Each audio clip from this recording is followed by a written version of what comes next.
Pour se rapprocher de l'espace, il faut partir vers le nord.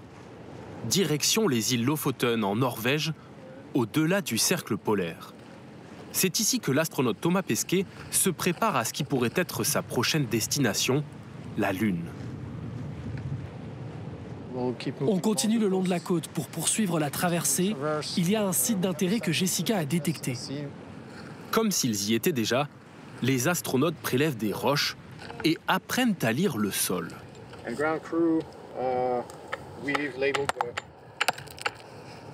On est en stage de géologie pour préparer la Lune, donc on s'entraîne à repérer les différentes couches géologiques, les différentes formes, tout ce qui peut être intéressant pour les scientifiques qui resteront au sol. Et on a un spectromètre qui permet aussi de détecter la signature spectrale de ces rochers. On renvoie tout ça au centre de contrôle qui, eux, vont nous aiguiller dans les recherches. C'est comme ça que ça se passera sur la Lune.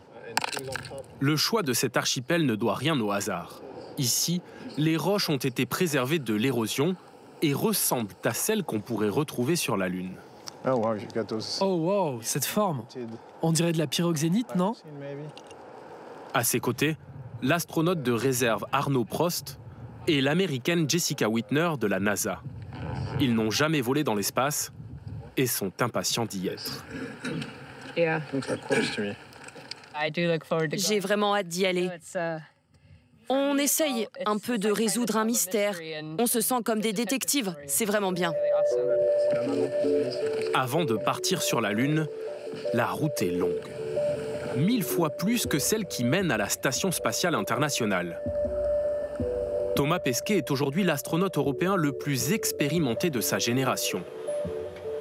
Mais à 46 ans, il faut pourtant tout reprendre, ou presque, depuis le début.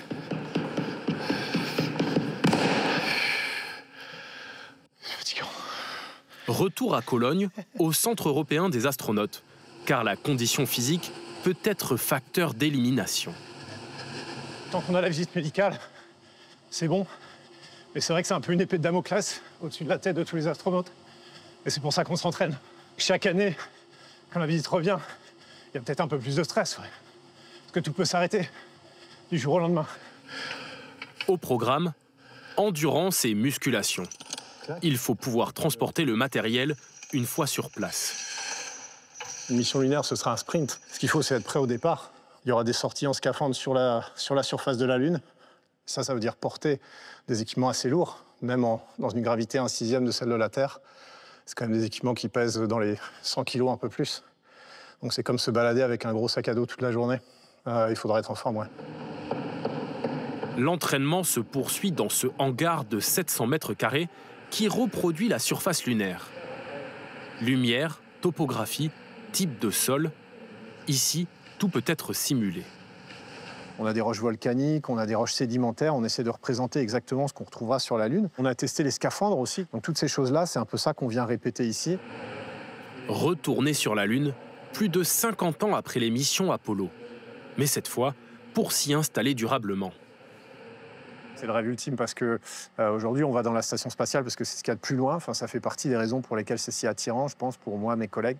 Mais demain, la Lune, c'est encore 1000 fois plus loin. Alors évidemment, on y allait dans les années 60, mais on y allait très rapidement, juste pour poser un drapeau, pour repartir. Là, l'ambition qu'on a, c'est de faire un vrai programme de recherche, vraiment de s'établir sur la Lune et de créer une base à terme. Et ça, ce sera une aventure incroyable. Au plus tôt, Thomas Pesquet pourrait décoller fin 2027 avec le programme Artemis. Ça y est, je marche sur la Lune. Un pied sur la Lune, la tête dans les étoiles, il s'y voit déjà.